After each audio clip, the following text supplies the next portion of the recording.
नमस्कार, स्वागत है आपका। आप देख रहे हैं न्यूज़ 24। मैं हूं आपके साथ आशा झा। और जहांगीरपुरी में फिर बवाल। जी हां, दरअसल एक बार आज फिर हालात उस समय तनावपूर्ण हो गए जब क्राइम ब्रांच की टीम वहां पर आरोपी सोनू चिकना के घर जांच और पूछताछ के लिए पहुंची। जैसे ही उसने घर में एक महिला से पूछताछ शुरू की, उनके ऊपर 2 पत्थर फेंके गए। जांच टीम पर 2 पत्थर फेंके गए, एक के बाद एक।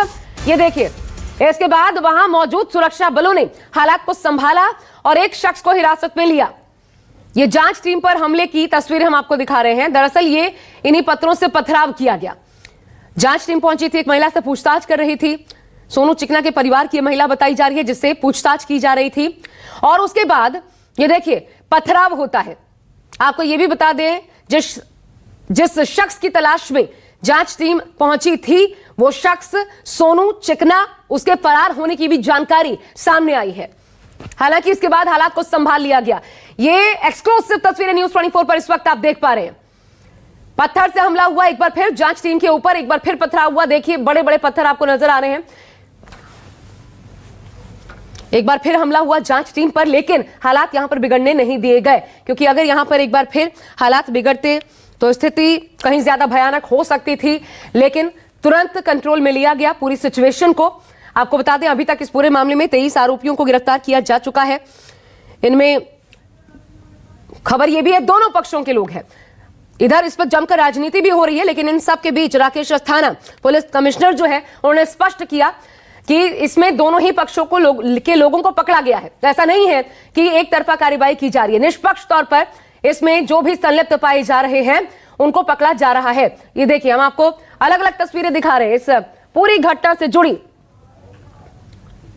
21 लोगों की गिरफ्तारी, इनमें 2 नाबालिग बताए जा रहे हैं। मास्टरमाइंड अंसार, अब तक जो पता चल पाया है, हथियारों तक की बरामदगी हुई है। आज फिर पथराव की खबर जो हमने आपको अभी अभी दिखाई, इधर ड्रोन से अब निगरानी की जा रही है। ओवैसी का आरोप भी सामने आया है कि सारे के सारे मुसलमान क्यों, जिनको गिरफ्तार किया गया। शनिवार को दरअसल ये दंगा शुरू हुआ था। फॉरेंसिक जांच शुरू हो चुकी है अब, और अब सुप्रीम कोर्ट भी ये मामला पहुंच चुका है। और चलिए, हमारे साथ मेरे तमाम सहयोगी जुड़ेंगे इस बड़ी खबर पर अपडेट्स के साथ। प्रभाकर मिश्रा, विमल कौशिक, दीपक दुबे, प्रशांत देव, राहुल प्रकाश। लेकिन इस वक्त अभी आपको 2 मेरे सहयोगी नजर आ रहे हैं। पहले प्रभाकर, मैं आपके पास आ रही हूं। जल्दी से तस्वीरें दिखाते हुए, जरा अपने पीछे की तस्वीरें दिखाते हुए सुबह से लेकर के अभी तक का हालात क्या रहा, प्रभाकर ये समझा दीजिए जल्दी से।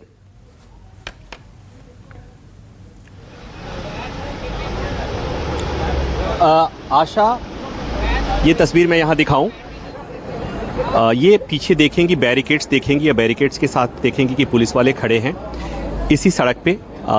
अंदर वो गली है जहाँ पर पुलिस टीम गई थी, और पुलिस टीम पर 2-4 पत्थर पड़े थे। मैं इसे बहुत सावधानी से पत्थरबाजी कहने से थोड़ा सा बच रहा हूँ, इसलिए कि पत्थरबाजी तब होती जब बहुत सारे पत्थर पड़ते। और एक बात आपने और कही कि स्थिति बिगड़ सकती थी, तब ये उस तरह की स्थिति नहीं थी, इसलिए कि ये कोई 2 संप्रदायों के बीच की पत्थरबाजी नहीं थी। पुलिस टीम गई थी उस सो कॉल्ड चिकना के घर। अब पता नहीं उसका नाम चिकना घर वालों ने क्यों रखा होगा। उसके घर पुलिस गई, और पुलिस जब गई तो घर के लोगों ने विरोध स्वरूप घर के लोगों ने उससे पत्थर फेंका। लेकिन एक बात इसको ऐसे भी समझने की जरूरत है कि परसों जब यहाँ पर अशांति की स्थिति हुई, उसके बाद से पतली पतली गलियां हैं, छोटे छोटे घर हैं, गर्मी का मौसम है, घर को बंद कर दिया गया है, गलियों को बंद कर दिया गया है। और क्या ये एक अपने आप में बड़ा सवाल है कि क्या जहांगीरपुरी के C ब्लॉक या D ब्लॉक या G ब्लॉक सारे लोग कल्प्रिट हैं, सारे लोग दोषी हैं? सब लोगों को घर में एकदम से बंद कर दिया गया है। तो एक वो उस फ्रस्ट्रेशन को समझने की जरूरत है। दूसरी बात यह है कि दुकानें पूरी तरह से बंद कर दी गई हैं। तो ये तस्वीरें मैंने आपको ये दिखा दी, और मैं एक दूसरी तस्वीर भी दिखा दूं जो जहां पर ये विवाद हुआ था, जो बवाल हुआ था। ये मस्जिद की मीनार दिख रही है, और उसके ठीक उधर मंदिर दिख रही है। और अभी फिलहाल ये है कि उस इलाके को पूरी तरह से बैरिकेड्स कर दिया गया है, बंद कर दिया गया है। तो कुल मिलाकर ये कि जो ये कुशल चौराहा है, उस चौराहे पर चारों तरफ से बैरिकेड करके मीडिया वालों के लिए बाकी यातायात पूरी तरह से बंद है। और मीडिया वाले आप देखेंगे कि आप जिधर हम कैमरा दिखाएंगे आपको तमाम चैनल्स के रिपोर्टर दिखेंगे, यही बीच में लोग हैं। लेकिन अब इस बात को ऐसे समझने की ज़रूरत है कि परसों के बाद कल दिन भर चीज़ें ठीक ठाक रहीं, लगा कि सब कुछ ठीक चल रहा है। आज भी सुबह से चीज़ें ठीक चल रही थी, लेकिन दंगे के बाद, इस तरह की अशांति के बाद जो जांच होती है, जांच के बाद पुलिस अपनी कार्रवाई करती है। सुबह यहाँ पर फॉरेंसिक टीम आई थी, उसने अपने जो भी एविडेंसेज लेने थे लिए, मस्जिद में गई थी, जो एविडेंसेज लेने थे लिए। लेकिन उसके बाद जब पुलिस को जो कुछ भी चीज़ें मिल रही हैं, चाहे वो वीडियोज खंगाला जा रहा है, तो उसके बाद जो इसमें आरोपी हैं जिन्हें लग रहा है प्रेमे फसाई किए इस दंगे में शामिल थे, इस अशांति में शामिल थे, पुलिस उन्हें गिरफ्तार करिए, डिटेन करने की कोशिश कर रही है। और उसके प्रतिक्रिया स्वरूप कुछ चीज़ें हो रही हैं और यही वजह है कि पुलिस यहाँ पर बहुत ही संवेदनशीलता दिखा रही है। और एक बात और मैं कहूँ कि अब जगह जगह चारों तरफ, चारों सड़कों पर, एक तरफ इधर मैं दिखाऊं कि यहाँ पर भी आपको पुलिस का टेंट दिखेगा, ये एक टेंट ये दूसरी तरफ दिखेगा और ये तीसरी तरफ ये भी टेंट दिखेगा और चौथी तरफ मैं टेंट दिखाऊंगा। ये दरअसल पुलिस की व्यवस्था है कि पुलिस यहाँ अभी रुकने वाली है। और उसकी वजह भी समझिए, पुलिस इसलिए रुकने वाली है कि 3 तारीख को ईद है और उसके पहले किसी भी सूरत में जहांगीरपुरी में कोई अशांति नहीं होनी चाहिए, क्योंकि जो हो गया है वही काफ़ी है। देश में उज्जैन में, खरगोन में कुछ का हो जाना, भोपाल में कुछ हो जाना, बिहार के मुजफ्फरपुर में कुछ हो जाना, उसके अर्थ अलग होते हैं। देश की राजधानी दिल्ली में अगर कुछ भी इस तरह की घटना घटती है तो उसके मायने अलग होते हैं। यहाँ प्रधानमंत्री रहते हैं, यहाँ देश के गृह मंत्री रहते हैं और दिल्ली की एक छोटी भी तस्वीर होती है, अंतर्राष्ट्रीय सुर्खियाँ बनती हैं। और निश्चित तौर पर पुलिस पर ढेर सारे सवाल उठे जो परसों यहाँ पर घटना घटी और उसके बाद, इसलिए पुलिस बहुत ही संवेदनशीलता बरत रही है। पुलिस यहाँ पर पूरी तरह से मुस्तैद है, पैरामिलिट्री फोर्सेज हैं और ये कि मतलब यहाँ पर कुछ भी। और एक बात और मैं कहूँ कि जिस तरह से आज पत्थर की घटना हुई, जिस तरह से पुलिस पार्टी पर पत्थर फेंका गया, उसके बाद भी पुलिस ने बहुत ही संवेदनशीलता दिखाई। एक बात और, इस घटना में एक बात मैं और जोड़ दूं कि परसों जो घटना घटी थी अपने आप में एक अलग तरह का मामला है, जहां पर 9 लोग घायल हुए थे। 8 लोग घायल हुए थे, 8 में 7 पुलिस वाले घायल हुए थे। ऐसा होता बहुत कम है और उसके बाद भी पुलिस ने, मुझे लगता है कि अपना थोड़ी सहनशीलता यहाँ भी दिखाई है, इसलिए कि आपने देखा बाकी राज्यों में पुलिस एकदम से बुलडोजर लेकर निकल जाती है। इसको ऐसे समझने की ज़रूरत है।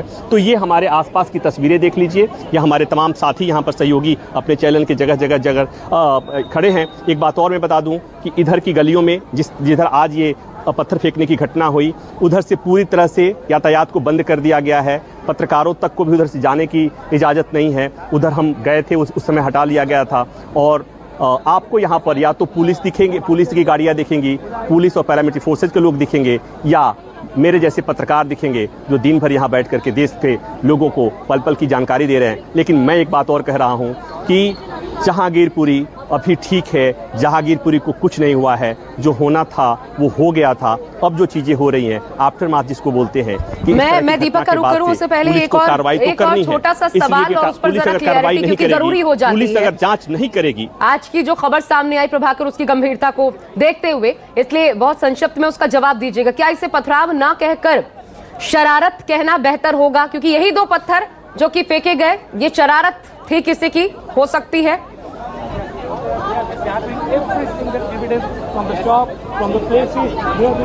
अगर पथराव क्या जो की परिभाषा या सामान्यतः जो हम समझते हैं कि जो पथराव उस दिन हुई थी कि दो धर्मों के लोग आमने सामने आ गए थे और दोनों तरफ से पत्थरबाजी हो रही थी, ये उस तरह का मसला नहीं था। पुलिस गई, पुलिस के प्रति आक्रोश था, गुस्सा था और उस आरोपी के घर वालों की तरफ से 2 या 3-4 पत्थर फेंके गए। तो इसको अगर पत्थरबाजी, अगर परसों वाली घटना को हम पत्थरबाजी कहेंगे तो निश्चित तौर पर ये पत्थरबाजी नहीं है। अगर आज ही की घटना अगर हम इसे पत्थरबाजी कहेंगे तो परसों वाली घटना कुछ और थी। इसलिए क्योंकि फिर सवाल उठता है ना प्रभाकर कि अगर ये भी पत्थरबाजी ही होती और दूसरी बात, तो फिर ये सवाल उठता कि पुलिस का इकबाल कहाँ है, डर कहाँ है गुंडों में, डर कहाँ है बदमाशों में, अराजक तत्वों में, वो उस पर भी सवाल उठता। फिर मैं जहांगीरपुरी का सीधा, अब दूसरे मेरे सहयोगी दीपक दुबे इस वक्त नजर आ रहे हैं। हाँ जी, इस सवाल निश्चित। हाँ प्रभाकर, आशा, इस सवाल पर निश्चित तौर पर पुलिस के इकबाल पे सवाल खड़ा होता है, क्योंकि आपने देखा कि जो अंसार ने जिस ढंग से एक फिल्मी स्टाइल में जो उसने वो दिखाया था, ये बताता है कि कहीं न कहीं दिल्ली पुलिस का इकबाल वो इकबाल नहीं है जो यूपी पुलिस का होता है।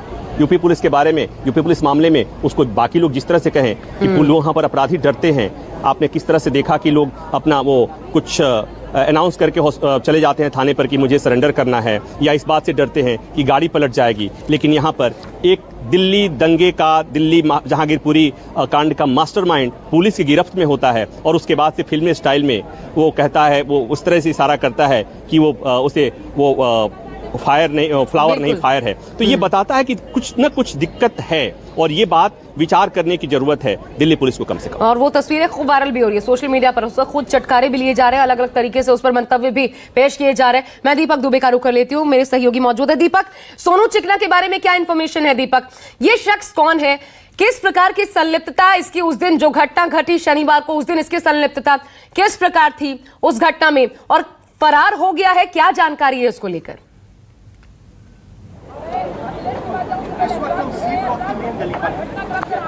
जी आशा, आपको बता दें कि सोनू चिकना को लगातार पुलिस ढूंढ रही है। वो इस पूरे मामले में एब्सकॉन्डिंग है। पुलिस को जो फुटेज बरामद हुए हैं उसमें साफ तौर पर सोनू चिकना जो है वो नीले कुर्ते में दिखाई दे रहा है, हाथ में उसके हथियार हैं और वो सामने की तरफ फायरिंग करता हुआ दिखाई दे रहा है। न्यूज़ 24 के पास उसकी फोटोग्राफ्स उस घटना स्थल की मौजूद है जो वायरल हुई थी। पुलिस उस फुटेज के आधार पर सोनू चिकना को ढूंढने की कोशिश लगातार कर रही है और इसी मामले में सोनू चिकना के परिवार व उसकी पत्नी से पूछताछ करने के लिए, उसे हिरासत में लेकर जांच करने के लिए कि आखिर वो कहाँ है, क्या उसने परिवार से संपर्क किया है इस हिंसा वाली घटना के बाद, लेकिन अब तक उसका कुछ पता नहीं चला है। ये वो रास्ता है, यहाँ से 50 मीटर की दूरी पर सोनू चिकना के परिवार के पास जब क्राइम ब्रांच की टीम पहुंची, उसकी पत्नी से पूछताछ करना चाहती थी। उस समय तकरीबन 30 से 40 महिलाओं का जो ग्रुप था, जो गली है वहां पर लोग इकट्ठा हो गए, बात बहस शुरू हो गई और उसी दौरान पुलिस के मुताबिक, जो पुलिस ने ऑफिशियल रिलीज जारी किया है कि 2 पत्थर पुलिसकर्मियों की तरफ मारे गए, जिसमें से एक पत्थर पुलिसकर्मी को लगा है, उसे चोटें आई हैं। उसके बाद इसी तरह से रैपिड एक्शन फोर्स, जो आपको सामने तस्वीरों में नजर आ रहे हैं, ये तमाम जो रैपिड एक्शन फोर्स से जुड़े हुए लोग हैं यहाँ पर बड़ी संख्या में तैनात कर दिए गए। ये रास्ता सुबह से खुला हुआ था, लेकिन जब से यहाँ पर एक और इंसिडेंट हुआ है, पुलिस पर पत्थर फेंके गए हैं 2 पुलिस के मुताबिक, उसके बाद से इस पूरे रूट को, पूरे रास्ते को बंद कर दिया गया है। वहीं दूसरी अहम महत्वपूर्ण बात, ये तमाम जो बिल्डिंग्स आप सामने नजर आ रही है, ये सी ब्लॉक के पीछे का हिस्सा है। मस्जिद का जो मुख्य रास्ता था उससे पीछे का हिस्सा है। यहाँ पर लोगों को गेट के अंदर रहने के लिए कहा गया है।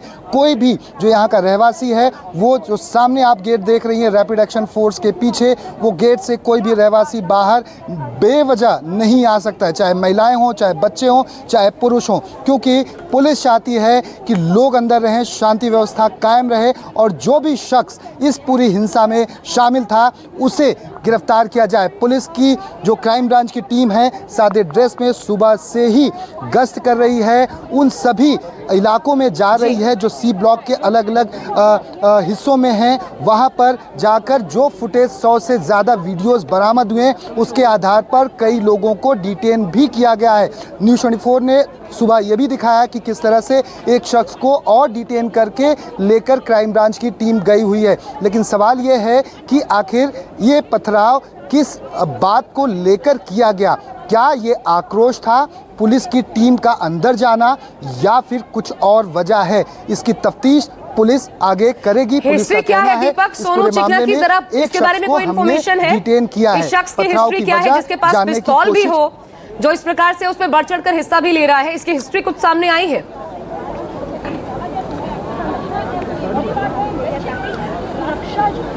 जी, पुलिस का कहना है कि आपराधिक प्रवृत्ति से जुड़ा हुआ है। इसकी तमाम जो बैकग्राउंड है उसे खंगालने की कोशिश लगातार की जा रही है, चाहे पत्थरबाजी का मामला हो इस हिंसा मामले में, या फिर हथियार को लेकर फायरिंग करने का या हथियार को लहराने का। जिस तरह से तस्वीरों में ये साफ तौर पर देखा जा रहा है, उसी के आधार पर इसे ढूंढने की कोशिश की जा रही है। पुलिस जब से हिंसा हुई है उसके बाद से ही उन तमाम संदिग्ध और जो आरोपी हैं उन्हें ढूंढने की कोशिश कर रही है, लेकिन यही सलीम जो चिकना है ये तब से फरार है और इसी मामले में क्लू के तहत पुलिस उसकी पत्नी से अच्छा, एक और छोटी सी चीज जल्दी से बताइएगा दीपक, फिर मैं प्रशांत का रुख कर लेती हूं। कोशिश करती गोली जो लगी वो कब पहुंचा था? ठीक है, गोली जो लगी पुलिसकर्मी को, वो असलम की गोली लगी या ये शख्स भी तो गोली चला रहा है? ये जो सोनू चिकना जिसकी तस्वीरें हम दिखा रहे हैं, ब्लू कलर के ये कुर्ते में है, वो गोली किसके जरिए लगी ये तो कंफर्म नहीं है अभी तक।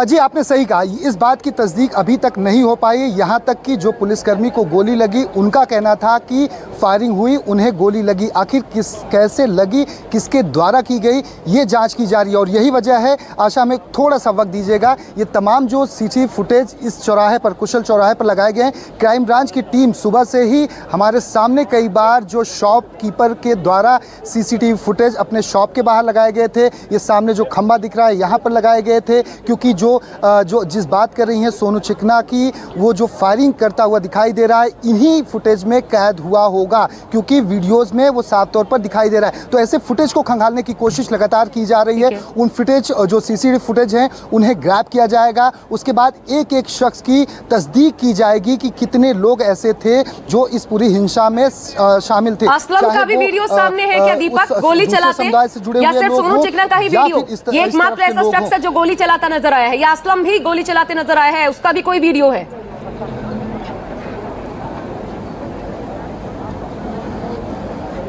दीपक जी आपको आशा बता दें कि चाहे अंसार हो, चाहे फिर असलम हो, या फिर सोनू चिकना हो, या फिर अन्य लोग हों, कई सारे फुटेज पुलिस को बरामद हुए हैं। हर फुटेज की जांच पुलिस कर रही है और उनके पिन पॉइंट तक पहुंचने की कोशिश कर रही है, क्योंकि ये जो पूरा हिस्सा है, आपको बताने की कोशिश करेंगे, काली मंदिर से लेकर मस्जिद का हिस्सा 50 मीटर और कुशल चौक का ये हिस्सा 50 मीटर, और इसके बाद जब राइट हैंड साइड में पहुँचते हैं जहाँ पर आगजनी और पुलिस पर फायरिंग की गई, तो ये तकरीबन 100 से 150 मीटर के हिस्से की तमाम फुटेज, क्योंकि शॉप्स बहुत ज्यादा मौजूद हैं, कई सारे शॉप्स में सीसीटीवी फुटेज हैं। कुशल चौक पर प्रशांत देव का रुख कर लेते हैं। ठीक है दीपक, आप बने रहिएगा, सभी को मैं वापस आपके पास आऊंगी। प्रशांत देव का रुख कर लेते हैं। प्रशांत देव, ये तमाम चीजें अब तक जो हुई हैं ये सब हमने समझा, लेकिन अब पुलिस की थ्योरी क्या कह रही है? प्रशांत, पुलिस किस थ्योरी पर काम कर रही है शुरू से लेकर के अब तक? आज भी जो घटना घटित हुई, इसको लेकर के क्या आधिकारिक स्टेटमेंट सामने आया है? जो 2 पत्थर पड़े, इन तमाम चीजों पर अभी तक रुख क्या है?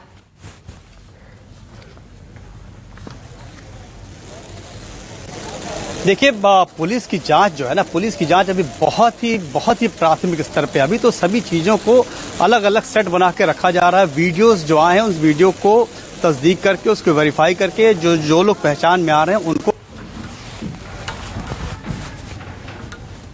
अच्छा, संपर्क फ्रीज हो गया आपका फ्रेम, अगर आप तक आवाज पहुंच रही है मेरी। प्रशांत, दोबारा जुड़ने की कोशिश करते हैं, लेकिन देखिए ये जो तस्वीर हम दिखा रहे हैं, वायरल वीडियो जिनके आधार पर ये गिरफ्तारियां हो रही है, ये देखिए, ये हिंसा का वायरल वीडियो हम आपको दिखा रहे हैं। ये जो ब्लू कुर्ते में आपको शख्स नजर आ रहा है, नीले कुर्ते में, दरअसल यही सोनू चिकना है। ये शख्स अब फरार है। इसी को पकड़ने के लिए अब गई थी पुलिस, वहां पर उसकी पत्नी मिली, ये तो नहीं मिला, ये फरार हो गया उससे पहले। और जब पत्नी से पूछताछ हो रही थी तभी वो पत्थर जो गिरे पुलिस वालों के ऊपर, ये जानबूझकर किया गया अटैक था एक तरीके से। हालांकि ज्यादा तादाद में नहीं गिरे, 2 ही पत्थर पुलिस वालों पर गुस्से को जाहिर करने के लिए फेंके गए, वो भी हम आपको दिखा रहे हैं। प्रभाकर मिश्रा का सीधा रुख कर लेते हैं। प्रभाकर, लाइन ऑफ एक्शन अब तक क्या कुछ रही है, अगर आपके पास इससे जुड़ी डिटेल्स हो?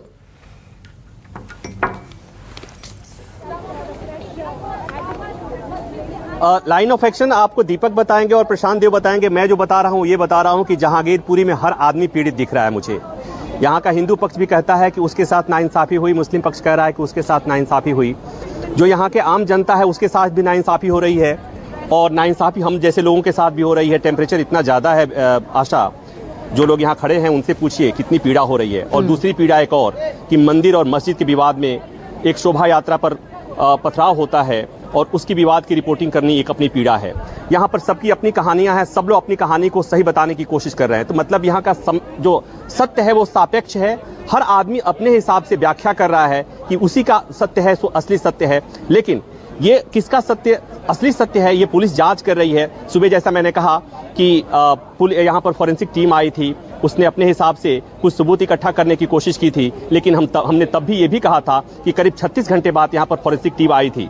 36 घंटे पहले उस मस्जिद में जहां पर फॉरेंसिक टीम आई थी, उसके पहले सैकड़ों लोग आ जा चुके थे, सैकड़ों लोग नमाज अदा कर चुके थे। तो कुल मिलाकर ये है जांच की गंभीरता जो बताती है। दूसरी बात ये कि जैसा मैंने कहा कि हम कल से रिपोर्ट कर रहे थे कि जहांगीरपुरी में सब कुछ ठीक है, तो थोड़ी सी चीजें अशांति थोड़ी सी हुई, इसलिए कि जो पुलिस पार्टी पर 2 पत्थर गिरे, उस पत्थर ने माहौल ऐसा बना दिया कि जहांगीरपुरी में सब कुछ ठीक नहीं है। लेकिन मैं फिलहाल जो देख पा रहा हूं कि ठीक है, भले ही वो ठीक कंडीशनल हो, क्योंकि यहाँ पुलिस है, यहाँ पर अर्धसैनिक बल है, यहाँ पर पत्रकार है। प्रभाकर, ठीक है, जब तक पुलिस है यही तो डर है, लेकिन स्थानीय लोगों का भी यही डर है कि जब तक पुलिस है तब तक ठीक है। लेकिन प्रभाकर, जरा ये बताइए, बच्चों के स्कूल चल रहे हैं रोजाना, आपने इससे पहले भी, कल भी जब हम रिपोर्ट कर रहे थे, आपने बताया था वो कितने रोजाना खाने कमाने वाले लोग यहाँ पर कितनी भारी तादाद में रहते हैं, वो जो कूड़ा करकट बीनते हैं वैसे लोग भी रहते हैं, उस पर उनकी रोजी रोटी चलती है।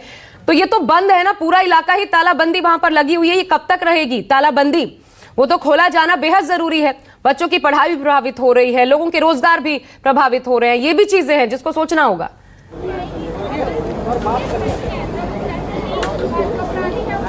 निश्चित तौर पर आशा, मैं इसीलिए दिखा दूं यहां पर, मैं मिसाल के तौर पर, एक झा जी का पान भंडार है इस चौराहे पर, वो परसों से बंद होगा और निश्चित तौर पर झा जी दिन भर जो कमाते होंगे उसी से उनका घर चलता होगा। उसके पीछे सारी दुकानों के शटर्स गिरे हुए हैं और ये सब छोटे छोटे दुकान हैं, मोबाइल रिपेयर करने वाले हैं, कुछ फोटो स्टेट की दुकानें हैं, कुछ सब छोटी छोटी दुकानें हैं जो दिन भर में कुछ 1,500-5,000 रुपया कमाते होंगे, उससे उनका परिवार चलता होगा। तो ये अर्थशास्त्र है। इधर ये गन्ने की जूस की दुकान है, ये परसों से, जब से यहाँ पर ये चीजें हुई हैं वो बंद है। आप समझिए कि यहाँ सब कुछ बंद है। ये इस दंगे का अर्थशास्त्र है आशा, जो बहुत पीड़ादायक है। और एक बात और, आपने जैसी बातें कही, बच्चों के स्कूल चल रहे हैं तो इस इलाके में बसें नहीं आएंगी। एक बात और कि छोटे छोटे, मैंने कहा कि 8 बाई 10 के कमरे में 4-4, 5-5 लोगों के परिवार रहते हैं और गलियों को पूरी तरह से बंद कर दिया गया है, घुप अंधेरा गलियों में है।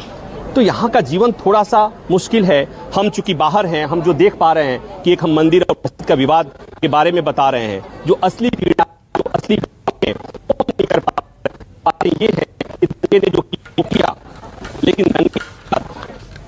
आपकी आवाज ब्रेक हो रही है प्रभाकर, आवाज स्पष्ट नहीं आ रही है। मैं वापस आपके पास आती हूं प्रभाकर, बने रहिएगा। अगर आप तक मेरी आवाज पहुंच पा रही है तो आपका फ्रेम भी ठीक करवाते हैं और स्पष्ट सुन पाए, ताकि दोबारा आपके पास आते हैं। दीपक दुबे का रुख कर लेते हैं। दीपक, लाइन ऑफ एक्शन जल्दी से बता दीजिए, वो कौन कौन से पॉइंट्स हैं जिस पर पुलिस अपनी जांच आगे बढ़ा रही है? अभी तक जो गिरफ्तारियां हुई हैं उससे क्या निकल के पुलिस क्या समझ पा रही है, क्या निकलकर सामने आ रहा है? और दूसरा सबसे इंपॉर्टेंट, की शुरुआत किसने की, उस पर अभी कहां तक पहुंची है पुलिस?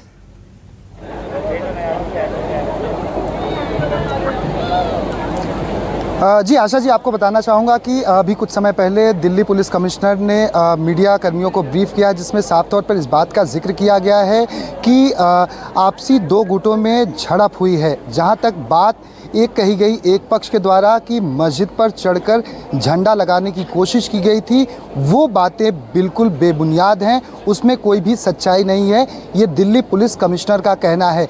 2 गुटों के बीच में आपसी झड़प के बाद ये पूरा जो इंसिडेंट था वो हिंसा में तब्दील हो गया है।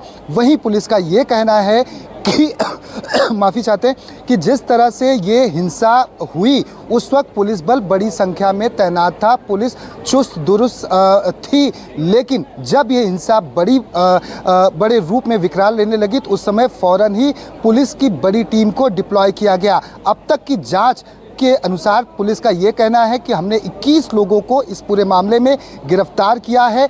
आगे की जांच को हम जांच की दिशा को आगे बढ़ा रहे हैं, चाहे मुस्लिम पक्ष हो या फिर दूसरा पक्ष हो। उन सभी पक्षों में जो भी आरोपी हैं जिन्होंने भी इस दंगे को भड़काया है या कहें कि इस हिंसा को भड़काया है, उन सभी के ऊपर कार्रवाई की जाएगी। सीसीटीवी फुटेज के आधार पर, कॉल डिटेल के आधार पर, जो फुटेजेस वायरल हैं, जो अलग-अलग जब घटना पुलिस क्या इस बात तक पहुंच पाई है, इसकी तह तक पहुंच पाई है? ये साजिशन था, अभी कुछ कहने की स्थिति में है पुलिस, या और लंबा इंतजार करना पड़ेगा कि ये साजिशन हुआ या फिर यकायक होता चला गया? दूसरा, वो जो भगवा झंडे मस्जिद में गिरे पड़े थे, वो मस्जिद में कैसे आए?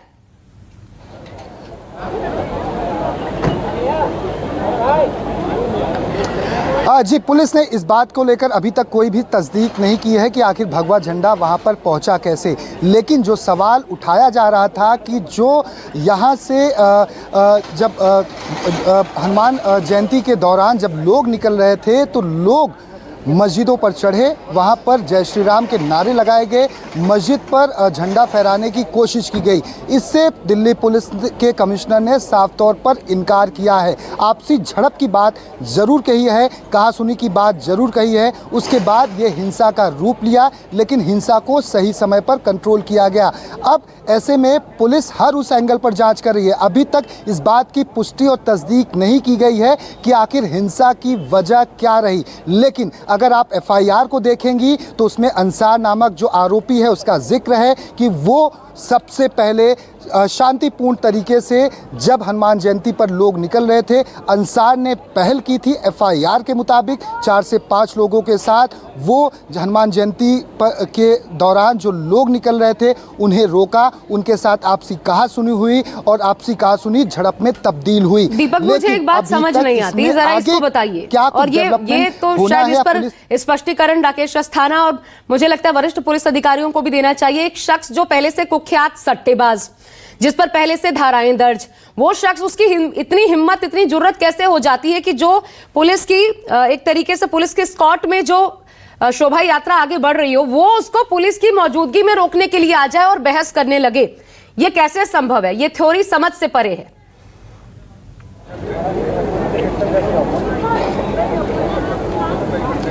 जी आशा जी, आपको बताना चाहूँगा कि हमारे सहयोगी ने कुछ महिलाओं से सुबह बात की थी।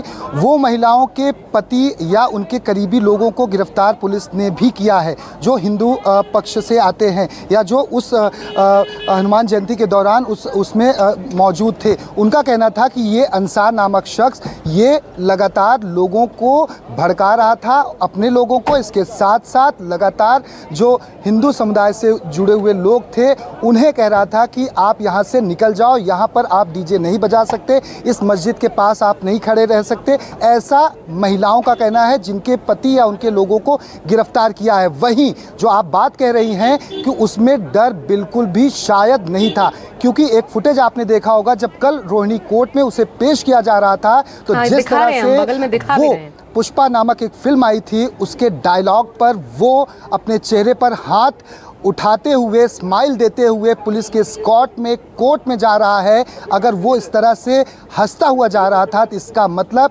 वो संजीदगी उसके अंदर बिल्कुल भी नहीं थी, यानी कि उसके अंदर पश्चाताप नाम का चीज़ नहीं था कि जो घटना, जो हिंसा पूरे इस जहांगीरपुरी को अपनी चपेट में ले ले, दो समुदायों के बीच में हेट्रेट की भावना पैदा हो जाए और 30 घंटे से ज़्यादा वक्त होने के बावजूद लोग अपने घरों में कैद रहने के लिए मजबूर हो जाएं, वो शख्स कोर्ट में जाने के वक्त भी अगर हंसता हुआ दिखाई पड़ता है तो आप इस बात से अंदाज़ा लगा सकती हैं कि उसे शायद फर्क नहीं पड़ता। उस पे लोग बहुत चुटकियां ले रही हैं दिल्ली पुलिस पर। लिखा जा रहा है कि पता है इसको, इसकी खुशी का राज यही है कि इसे पता है कि दिल्ली पुलिस पुचकार कर छोड़ देगी। ये इस प्रकार की टिप्पणियां भी उस पर की जा रही हैं, जिस प्रकार का उसका रुख देखने को मिला था। हम 3 तस्वीरें, दीपक मैं वापस आपके पास आ रही हूं, लेकिन हम 3 तस्वीरें दिखा देते हैं। दरअसल इस पर 3 प्रतिक्रियाएं पुलिस की तरफ से क्या सामने आई है, अभी तक क्या कहा गया है सुबह से लेकर के अब तक, सुनिए। उस प्रोसेशन में जो लोग शामिल थे और वहाँ जो लोग खड़े हुए थे लोकेलिटी में, उनके बीच में आपस में तकरार हुई और उसके बाद फिर स्टोन पेल्टिंग और दूसरे इंसिडेंट्स हुए। पुलिस का बंदोबस्त प्रोसेशन के साथ था और उस समय जो हमारे अधिकारी थे, सब इंस्पेक्टर और उनके साथ जो टीम थी, उन्होंने दोनों साइड को अलग करके बीच में पुलिस थी। पूरे इंसिडेंट में 9 लोगों को इंजरीज हुई हैं, जिसमें 8 पुलिसकर्मी हैं, पुलिस अधिकारी हैं, 1 सिविलियन है। ये दर्शाता है कि पुलिस ने उस समय बीच में रह के दोनों जो पक्ष थे उनको अलग अलग किया। कुछ लोग प्रयास कर रहे हैं कि वातावरण सुधरे नहीं। सोशल मीडिया एनालिसिस हमारे यहाँ हो रहा है और अगर ज़रूरत पड़ेगी तो जो लोग गलत इन्फॉर्मेशन, मिस इन्फॉर्मेशन या रॉन्ग इन्फॉर्मेशन फीड कर रहे हैं, जिसकी वजह से वातावरण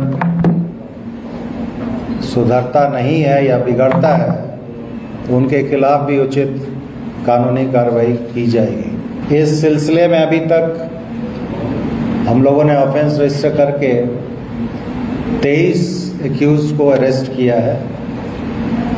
इन 23 में से 8 एक्यूज ऐसे हैं जिनके प्रीवियस इन्वॉल्वमेंट है। इसमें कोई भी आरोपी, चाहे वो प्रत्यक्ष रूप से उसने पार्टिसिपेट किया हो या परोक्ष रूप से पार्टिसिपेट किया हो, छूटे नहीं। और इसमें इन्वेस्टिगेशन में जो भी पक्ष के विरुद्ध में हमें साक्ष्य मिलेंगे उनको अरेस्ट किया जाएगा। इसमें कोई भेदभाव हम नहीं कर रहे हैं। अभी भी जो 23 व्यक्ति अरेस्ट किए गए हैं उसमें दोनों पक्ष के लोग शामिल हैं। डे फर्स्ट से लगातार दिल्ली पुलिस अपनी पीठ थपथपा रही है, लेकिन क्या स्थिति बनी राजधानी में, वो भी तब जब पुलिस की मौजूदगी थी। हिंसा हो गई, वहां पर पथराव हो गया। देखिए, हम आपको 10 तस्वीरें दिखा रहे हैं इस वक्त, क्या क्या हुआ है अब तक। देखिए, 21 लोगों की गिरफ्तारी में 2 नाबालिग अलग, कुल हालांकि 23 है। मास्टरमाइंड जो है अंसार नाम का शख्स, जिसका भी यही वीडियो वायरल हो रहा है, जो हम आपको दिखा भी रहे हैं इस वक्त, आप देख सकते हैं 3rd नंबर का वीडियो। इसके अलावा हथियारों की बरामदगी हुई है, आज फिर पथराव हुआ है। ड्रोन से निगरानी, लगातार तत्परता दिखाते हुए ड्रोन से तमाम अलग अलग निगरानियां भी की जा रही हैं, अलग अलग लोकेशंस की। वैसे ने इधर आरोप लगाया कि सारे गिरफ्तार मुसलमान क्यों। हथियार, खबर यह भी है कि शनिवार को जो दंगा हुआ उसके बाद आज एक बार फिर पुलिस पर पथराव हुआ। हालांकि 2 ही पत्थर फेंके गए, एक तरीके से शरारत भी कह लीजिए या फिर अपना गुस्सा जाहिर करने की कोशिश, वो स्थितियां भी देखने को मिली। फॉरेंसिक जांच टीम अपनी जांच शुरू कर चुकी है और सुप्रीम कोर्ट अब ये मामला पहुंच चुका है। सीधा रुख करती हूं, दीपक दुबे लगातार हमारे साथ बने में। दीपक, हथियारों की बरामदगी भी हुई है, ये कितने हथियार, कौन से हथियार दीपक, और कहां से बरामद किए गए, इस पर क्या जानकारी है? और दूसरा, क्या यह माना गया है अभी तक पुलिस की जांच में कि हां पत्थर बाकायदा इकट्ठा करके छतों पर रखे गए थे और तब इतनी भारी तादाद में पत्थर मारे गए, फेंके गए हैं वहां पर जो लोग शोभा यात्रा में शामिल थे? क्या यह स्पष्टीकरण सामने आया है?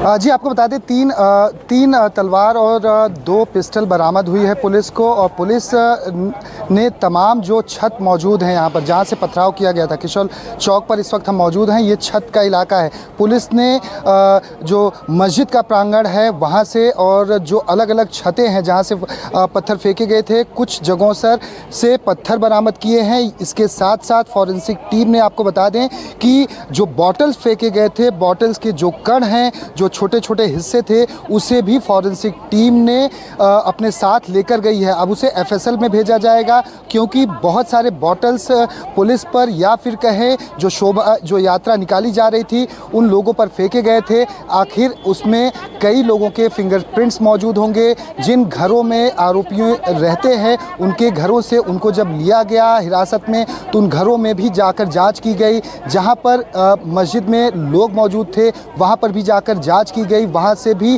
कई सारे सैंपल्स को इकट्ठा किया गया है। ये सी ब्लॉक का बैक साइड का इलाका है, C51 में फॉरेंसिक की दीपक, टीम। मैं थोड़ा सा आपको रोकना चाह रही हूँ, पूरी माफी के साथ थोड़ा सा बने रहिएगा हमारे साथ। आप ही की रिपोर्ट है, थोड़ी देर पहले की रिपोर्ट है दीपक की, आपको दिखाते हैं। इस वक्त हम मौजूद हैं जहांगीरपुरी इलाके के पीछे के हिस्से में। यहाँ पर पुलिस टीम पर पथराव किया गया है और चोटें भी आई हैं। ये देख सकते हैं कि यहाँ पर पुलिस की जो टीम है वो यहाँ पर जो शख्स थे जो संदिग्ध, उन्हें हिरासत में लेने के लिए छत पर पहुँची थी और उसके बाद जाकर यहाँ पर एक बार फिर से स्थिति थोड़ी सी गंभीर हो गई। बड़ी संख्या में पुलिस बल यहाँ पर तैनात है, बड़े आला अधिकारी यहाँ पर पहुँचे हुए हैं। आप देख सकते हैं, तस्वीरों के माध्यम से हम दिखाने की कोशिश करते हैं कि किस तरह से जो पुलिस की टीम है, क्राइम ब्रांच की टीम है, वो यहाँ पर पहुँची हुई है। आपको बता दें कि महिलाओं के द्वारा लगातार यहाँ पर जो अंदर महिलाएं थी उनके द्वारा विरोध किया जा रहा था और यहाँ पर पुलिस कर्मी को बताया जा रहा है ऐसा कि चोट आई है, पथराव हुआ है और यही वजह है कि यहाँ पर हेलमेट में पुलिस पुलिसकर्मी आपको तस्वीरों में नजर आ जाएंगे। यहाँ पर क्राइम ब्रांच के जो अधिकारी थे सादे ड्रेस में यहाँ पर पहुँचे हुए थे, जो संदिग्ध थे उन्हें हिरासत में लेने के लिए, लेकिन इसी गली से आपको बता दें पथराव किया गया है और यही वजह है कि अब पुलिस की टीम जो है वो पहुंची हुई है। हालात पर काबू पाने की एक बार कोशिश की जा रही है। अधिकारी पहुंचे हुए हैं और ये पत्थर आपको हम दिखाने की कोशिश करते हैं। ये जो पत्थर है नीचे किस तरह से यहाँ पर फेंका गया है, आखिर किसके द्वारा ये पत्थर फेंका गया है ये जांच का विषय है, लेकिन पुलिस जो है वो हर इस एंगल पर जांच कर रही है कि आखिर किसने ये पत्थर फेंके थे। ये पत्थर हम दिखाने की कोशिश करेंगे कि आखिर ये पत्थर कैसे फेंके गए, क्यों फेंके गए, किसके द्वारा फेंके गए। बड़ी संख्या में पुलिस बल यहाँ पर तैनात है। आप देख सकते हैं कि यहाँ पर आरएएफ की जो टीम है टुकड़ी, उसे भी अब बुला लिया गया है क्योंकि हालात सामान्य रहें, पुलिस की यही कोशिश है। इसके साथ साथ आपको बता दें कि पुलिसकर्मी लगातार यहाँ पर सिचुएशन को रोकने की कोशिश में जुटे हुए हैं। कैमरामैन उमेश के साथ दीपक दुबे, न्यूज़ 24 दिल्ली। और 10 तस्वीरें एक बार फिर आपको दिखाते हैं क्या कुछ हुआ है। देखिए सुबह से लेकर के अभी तक इस पूरे मामले में अपडेट, इनफैक्ट जब से घटना घटी है तब से लेकर के अब तक क्या कुछ इस पूरे मामले हुआ है, इन तस्वीरों के माध्यम से आप समझ सकते हैं। कुल मिलाकर के 23 की गिरफ्तारी, इनमें 2 नाबालिग हैं। इसके अलावा मास्टरमाइंड अंसार जो कि गिरफ्तार हो चुका है। हथियारों की बरामदगी भी हुई, इसमें 2 तमंचे और 3 तलवारें जिनको बरामद किया पुलिस ने। आज फिर पथराव हुआ, जैसा अभी रिपोर्ट आपको दीपक दिखा रहे थे, वो रिपोर्ट उनके जिनमें 2 पत्थर। अब ये जानबूझ के मारे गए इतना तो तय है, लेकिन ये गुस्सा जाहिर करने के लिए या फिर इसका सीधा सीधा कोई मकसद था, यह स्थिति और ज्यादा भीषण होती। हालांकि जो कंट्रोल में कर लिया पुलिस ने, उसके बाद स्थिति संभाल ली। अभी वहां पर शांति जरूर है, लेकिन तनाव एक और गंभीर तनाव बना हुआ है इस पूरे इलाके में। इसीलिए भारी तादाद में आरएएफ की भी और पुलिस की भी तैनाती है। ड्रोन से निगरानी पूरे इलाके की, राजनीति भी जमकर हो रही है। प्रभाकर मिश्रा और दीपक दुबे लगातार हमारे साथ बने हुए हैं। आइए सीधा रुख करते हैं प्रभाकर मिश्रा का एक बार फिर इस पूरे मामले पर। प्रभाकर, सुप्रीम कोर्ट में भी मामला जा पहुंचा है, जरा ये पक्ष बताइए, सुप्रीम कोर्ट में क्या याचिका लगाई गई है, कब इस मामले में सुनवाई होगी, क्या कहा गया है?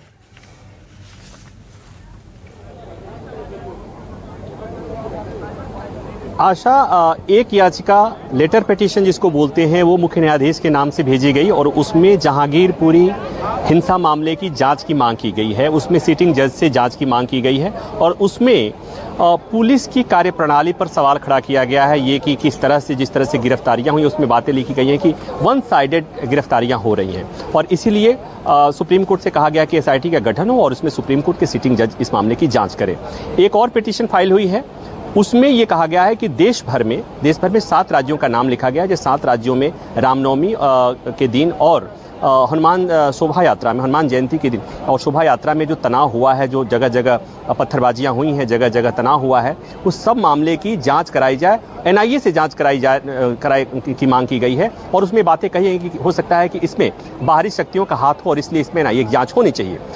दोनों याचिका आज ही सुबह फाइल हुई है, तो ऐसे में सुनवाई मेंशन हो सकता है कि कल कोर्ट के सामने इससे कहा जाए कि इस मामले पे तत्काल, चूंकि लेटर पिटीशन में तो नहीं हो सकता है, लेकिन एक दूसरी पिटीशन है उसमें तत्काल सुनवाई की मांग की जा सकती है, लेकिन बहुत इनिशियल स्टेज है, हम ये नहीं कह सकते हैं। कई बार ऐसा भी होता है कि सुप्रीम कोर्ट में इस तरह के मामले जाते हैं तो कोर्ट ये कहता है कि ये अपने आप को पब्लिसिटी करने के लिए किया गया है, लेकिन चूंकि ये मामला इस तरह से और इतने राज्यों में और देश में कई जगहों पर ऐसी चीज़ें हो गई हैं, तो हो सकता है कि इस मामले में कोर्ट, मुख्य न्यायाधीश इस मामले में गंभीरता लें कि आखिर ऐसी क्या वजह हुई है कि इस तरह की घटनाएं घटी हैं। और वो भी खासकर शोभा यात्रा की अगर मैं बात करूं कि शोभा यात्रा में जगह जगह जिस ढंग से हथियारों की नुमाइश हुई है, जिस तरह से अभद्र नारे लगाए गए हैं, जिस तरह से कुछ लोगों ने टारगेटेड उस शोभा यात्रा पर हमला किया है, तो ये एक बड़ी चिंता का सबब है। तो मैं जो उम्मीद कर रहा हूं कि जो चिंता आपको है, जो चिंता मुझे है, जो चिंता पूरे देश समाज को है,